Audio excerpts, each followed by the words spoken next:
valores generalmente numéricos. Nos van a mostrar la relación que hay entre variables y el grado en que éstas se relacionan, ¿de acuerdo? Siempre que ustedes hagan un gráfico, asegúrense de que tenga un título. Este título les debe de indicar qué tipo de información están presentando, ¿de acuerdo? El cuerpo, en el eje X va el eje de categorías y el eje Y el eje de valores. Entonces su gráfico debe de hablar por sí solo. El objetivo es obtener una impresión visual general, ¿sí?, de la información que se está presentando. Deme un segundo.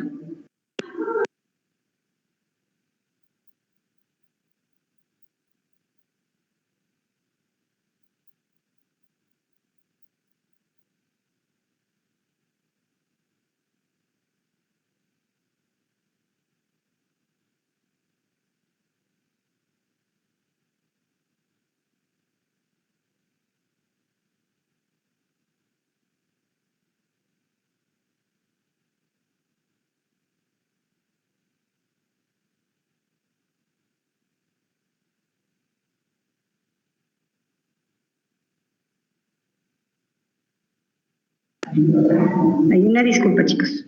Bueno, ya regresé.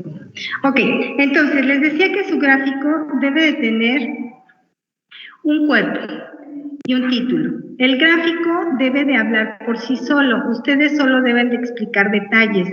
Como recomendación, cuando hagan un gráfico, dénselo a alguien que no conozca del tema y que lo interprete para ver si es fácil o no de entender lo que nosotros estamos comunicando.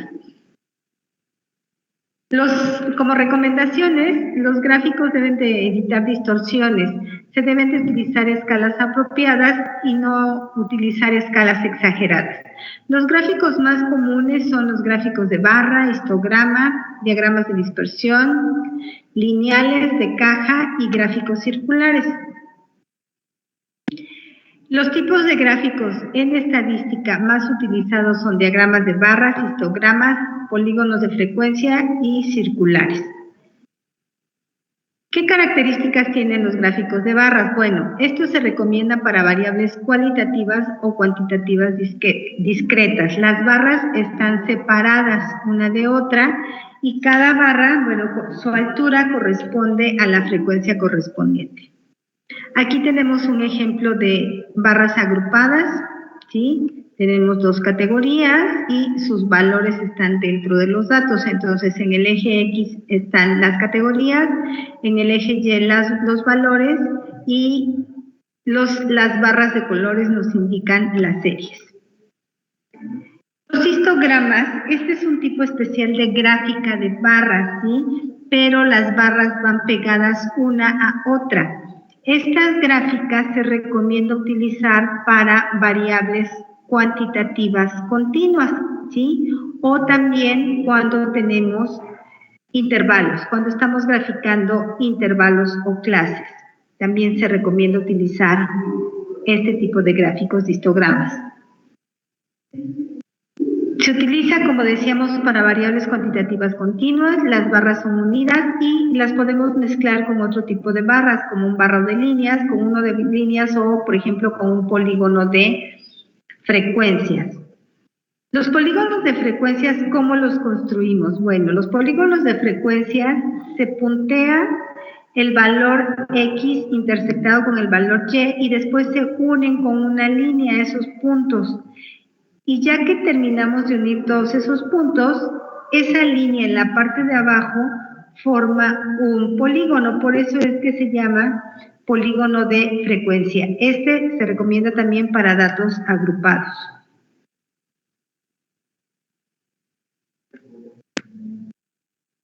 El gráfico de líneas se recomienda o es usualmente utilizado para variables que se quieren expresar a través del tiempo, para lo que más se utiliza el gráfico de líneas. El gráfico de dispersión, ¿sí?, nos sirve para ver la relación que hay entre dos variables, donde X es la variable independiente y Y la variable dependiente. trazamos imaginariamente una línea aproximadamente unos 45, 48 grados, partiendo de la intersección de los ejes, y ahí se ve qué tan cerca o lejos están los puntos de esa línea. Si vemos el primer gráfico, los puntos están dispersos, no están muy cerca de la línea. Y en el segundo gráfico sí están cerca de la línea. ¿Esto qué nos indica? Que en el diagrama 2 los datos están relacionados X y Y, ¿sí? Están cerca de esa línea. Y en el primer gráfico, pues están muy dispersos, está muy dispersa la información, podríamos concluir que no hay relación. Este tipo de gráficos los vamos a ver cuando veamos Pearson, los vamos a ver un poco más a detalle. Otro gráfico muy utilizado es el circular o sectores. Aquí va a depender de la aplicación que ustedes utilicen, la versatilidad de gráfico que puedan presentar, pero generalmente lo utilizamos para presentar porcentajes. Cuando ustedes utilicen un gráfico circular, consideren que, bueno, primero que expresa porcentajes, que solo hay una serie de datos, que los valores no deben de ser negativos, ¿sí? Que procuren no tener valores que estén muy cercanos a 0 y no tener más de 7 categorías, ¿de acuerdo? Son recomendaciones para cuando tengamos gráficos circulares. Algunas aplicaciones les permiten hacer subgráficos de rebanadas de ese gráfico de pastel. Se recomienda para variables cualitativas organizadas, diagramas de barras, polígonos de frecuencias y circulares, ¿sí? Nos ayuda mucho a la interpretación de los datos. Un gráfico que también es muy utilizado en el área de la salud es el gráfico de caja. ¿Sí? Este gráfico de caja lo forma, como su nombre lo dice, una caja que contiene el 50% de la proporción de nuestros datos. Lo que está en los extremos, las líneas que están en los extremos se conocen como bigotes. La barra que está a la izquierda son los valores que toman nuestra variable. Entonces, cada pedacito de esta caja equivale al 25% de la muestra que estemos analizando. La línea que está en el centro representa la mediana de nuestros datos. Esta línea no siempre está en este centro. Ahorita vamos a ver ejemplos de donde no está necesariamente en el centro. ¿De acuerdo? Por ejemplo, aquí en el segundo gráfico, la mediana está un poco hacia la derecha y en el tercer gráfico está hacia la izquierda. Los espacios que hay entre el bigote inferior y la base de la mediana se llaman intercuartiles. Eso lo vamos a ver un poquito más adelante. El gráfico de áreas nos sirve para comparar variables dependientes e independientes, ¿sí? Este otro gráfico es el gráfico cartograma, lo utilizan mucho en el área de la salud para ver frecuencias geográficas. Los pictogramas también nos ayudan muchísimo porque representan figuras, bueno, mejor dicho, las barras se representan con figuras y nos ayudan a interpretar los datos que estamos revisando. A la vista son muy entendibles. Entonces, para variables discretas se recomienda utilizar gráficos de sectores o diagramas de barras, y para variables continuas, histogramas, gráficos de caja y polígonos de frecuencias. No sé si tengan alguna pregunta hasta acá. ¿No? Ok. Continúo. Cuando ustedes analicen un gráfico, chicos, sean muy críticos con ese gráfico, es decir, obtengan la mayor información posible. ¿Qué representa? ¿Qué datos están graficando? Si las variables están relacionadas o no. Si están inclinados, si hay una tendencia a la derecha, una tendencia a la izquierda. Observen, sean muy observadores cuando ustedes hagan un gráfico. Bien, si no hay preguntas de gráficos, vamos a pasar entonces a nuestras siguientes herramientas, que son nuestras medidas de tendencia. Denme un segundo.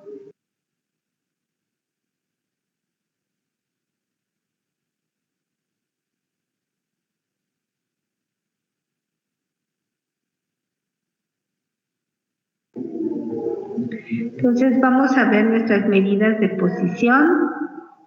Esas medidas son medidas de tendencia central y medidas de tendencia no central.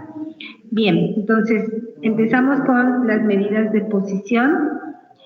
En las medidas de posición tenemos las medidas de tendencia no central, que son cuartiles, deciles y percentiles, y en las de tendencia central, media, mediana y moda. Las medidas de dispersión que vamos a revisar son desviación estándar y varianza. Vamos a empezar con las medidas de tendencia no central. El objetivo de las medidas de tendencia no central es dividir el conjunto de datos que tengamos en grupos con el mismo número de valores, ¿sí? Dependiendo de la medida que utilicemos, es el número de grupos que se van a obtener. Nos va a permitir conocer puntos característicos de una serie de valores, es decir, de nuestros datos, dónde se encuentran los datos que no están necesariamente en el centro de la distribución, ¿sí? Esas medidas, miren, déjenme avanzarle. Aquí tenemos, este gráfico representa una distribución normal. La mayoría de los fenómenos que ocurren en la naturaleza tienen esta distribución, que es una campana de Gauss, ¿sí? En lo más alto de la curva, ahí ustedes van a encontrar la media de los datos. Bueno, las medidas de tendencia no central nos van a dar información sobre los datos que no están necesariamente aquí en el centro, sino que están en los extremos, ¿sí? Entonces, esas medidas dijimos que son cuartiles, deciles y percentiles. Vamos a empezar con los cuartiles. Los cuartiles son 3 valores que se representan por las letras Q sub 1, Q sub 2 y Q sub 3, y cada pedacito divide a nuestra muestra en 25%, es decir, son 3 valores que dividen a nuestra muestra en 4 partes iguales. Cada pedacito vale 25%, ¿sí? Nuestro cuartil 1, que está representado por la letra Q sub 1, representa el 25%. El valor mínimo y el valor máximo se refieren a los valores dentro de nuestra muestra, la muestra que nosotros estemos analizando. El cuartil 2 representa el 50% de nuestra muestra. Del cuartil 1 al cuartil 2 hay 25%, pero lo vamos acumulando, entonces del valor mínimo al cuartil 2 está el 50%. El cuartil 3 representa el 75%, ¿de acuerdo? Y bueno, hasta el valor máximo pues ya estaría representado el 100%. ¿Tienen alguna pregunta hasta acá? ¿No? Ok, entonces continúo. ¿Cómo obtenemos ese valor? Bueno, la representación gráfica ya se las había mencionado. Los deciles son 9 valores, ¿sí?, que van a dividir el conjunto de datos en 10 partes iguales. Algo importante es que los datos deben de estar ordenados de menor a mayor, tanto para cuartiles como deciles y percentiles. Los deciles se representan por la letra D sub n, ¿no? Entonces, como tenemos 9 datos, va a ser de 1, de 2 hasta D9. Cada pedacito, cada decil va a representar un 10% y lo vamos acumulando. El decil 1 representa el 10%, el decil 2 el 20%, el 3 el 30%, el 5 representa el 50%, el 6 el 60%, el 7 el 70%, y así hasta el 90%. Estos son los deciles. Los percentiles son 99 valores que están ordenados de menor a mayor y que dividen la distribución en 100 intervalos. Vamos a tener 99 puntos de división. Y los percentiles están representados por la letra P mayúscula, ¿sí? Tenemos desde P1, P2, P3, P4, P15, P70, así, hasta P99. Bien, ¿preguntas hasta acá? ¿No? Ok. Ahora, ¿cómo le voy a hacer para obtener los números que representan a mis cuartiles, deciles y percentiles en una muestra? Bueno, tenemos las siguientes fórmulas. Para el cuartil, para obtener los cuartiles, si tengo un número de datos par, voy a obtener la posición del cuartil, es decir, si yo tengo 10 datos, de esos 10 datos, ¿en qué posición se encuentra el cuartil 3, por ejemplo? Bueno, voy a aplicar la fórmula. Q de K va a ser igual a K por N entre 4. K va a representar el número de cuartil. Entonces, si yo quiero el cuartil 3, pues va a ser 3 por 10, si es que tengo 10 datos, 3 por 10 entre 4. Y ese me va a dar la posición. Eso es si tengo un número de datos par. Si tengo un número de datos impar, la fórmula es Q de K es igual a K por N más 1 entre 4. Entonces, para obtener cuartiles voy a dividir entre 4. Si yo quiero obtener la posición de los deciles, pues es la misma fórmula, K por N, pero entre 10. Y si quiero percentiles, es igual K por N entre 100. Recuerden que K es el número de cuartil, decilo, percentil que estoy buscando. N es el total de datos. Y esta fórmula lo que hace es que me da la posición del correspondiente cuartil, decilo, percentil que estoy buscando, ¿sí? Vamos a esa posición y el valor que se encuentre en esa posición, ese número es el que va a representar el cuartil, decil o percentil. Aquí vamos a ver un ejemplo. Miren, si tenemos un número de datos par, vamos a suponer que tenemos 10 datos, 10 valores que representan la edad de 10 personas. Estas edades ya están ordenadas de menor a mayor. Recuerden que para obtener cuartil, decil y percentil debemos ordenar nuestros datos de menor a mayor. Entonces, aquí están ordenados nuestros datos. Si yo quiero obtener, por ejemplo, hay dos formas de hacerlo. Una es hacerlo manual.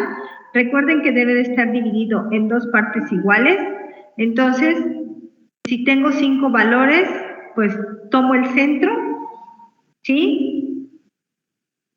Tomo esos 2 valores, los divido entre 2 y ese es el valor que va a dividir exactamente a la mitad mi muestra.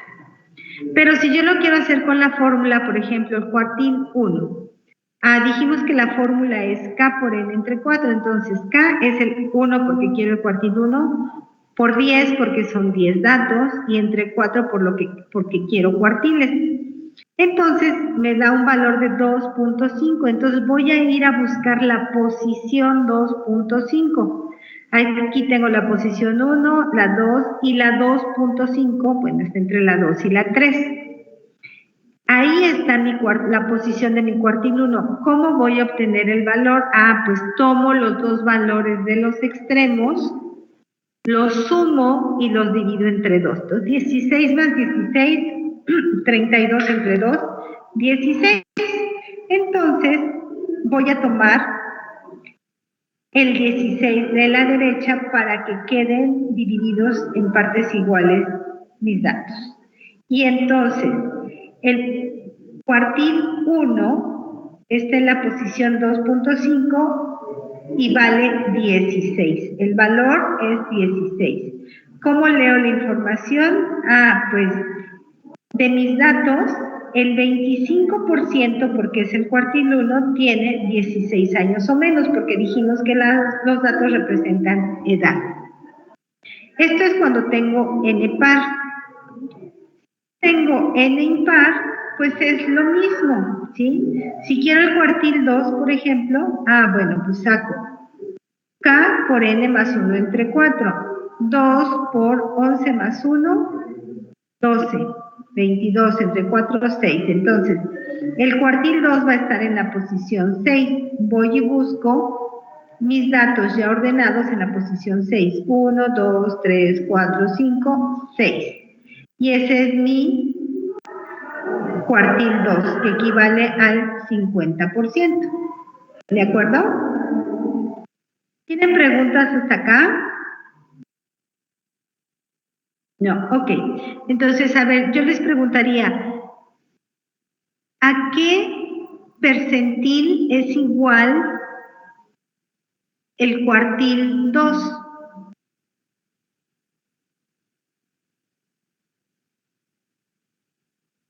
¿Quién me dice?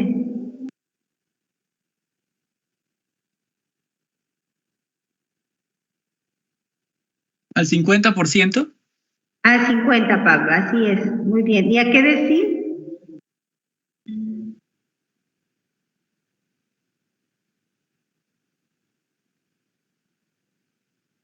Al quinto, ajá, es correcto, o al 5, ¿no? Muy bien, Fernando, muchas gracias. Ok, ¿preguntas que tengan hasta acá?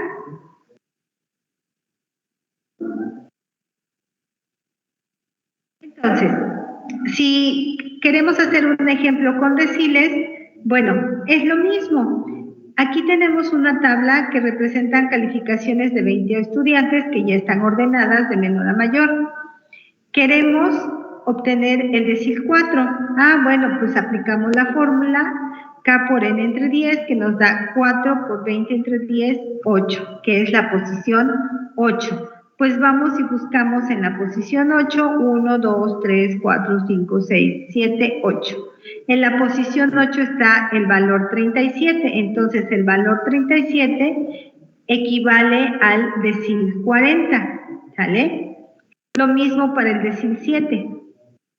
7 por 20 entre 10, 14. Entonces vamos a la posición 14 y nos damos cuenta que ahí el valor es 40. ¿Cómo leemos la información? Como son calificaciones, vemos que el 70% de los estudiantes sacaron 40 puntos o menos. El 40% sacó 37 puntos o menos. ¿Sí? Entonces depende los porcentajes que ustedes quieran buscar o obtener, son las medidas que van a utilizar. Si quieren un 75%, pues aplican cuartil, pero si quieren un 70%, pues les conviene un decil. Pero si quieren un 77%, ahí que nos convendría, pues un percentil, ¿no? Porque nos da el 77%. ¿De acuerdo? ¿Qué decil coincide con la mediana? Bueno, ya dijimos que el decil 5. ¿Hasta acá? No. Okay. Entonces, esas son nuestras medidas de tendencia no central. Las medidas de tendencia central son las siguientes. Es la media, que es el promedio. Nosotros tenemos dos medias, media muestral y media poblacional. Recuerden, la media muestral está representada por la X o una rayita en medio y es la suma de todos los valores entre n. Y la media poblacional está representada por mu, ¿sí? ¿Recuerdan? ¿La media muestral es un parámetro o es un estadístico o estimador?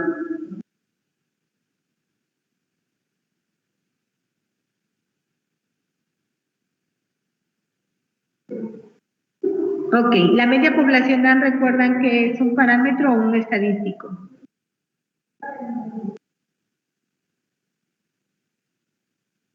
Bueno, ahí lo revisan, por favor. Ok, entonces así es como obtenemos la media. Es una medida de tendencia central. Media muestral podemos tener varias. Media poblacional solo hay una, que va a ser la de la población.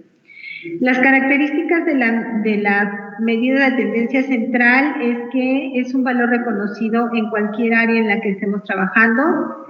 Intervienen todos los valores o todas las observaciones para su cálculo y es única.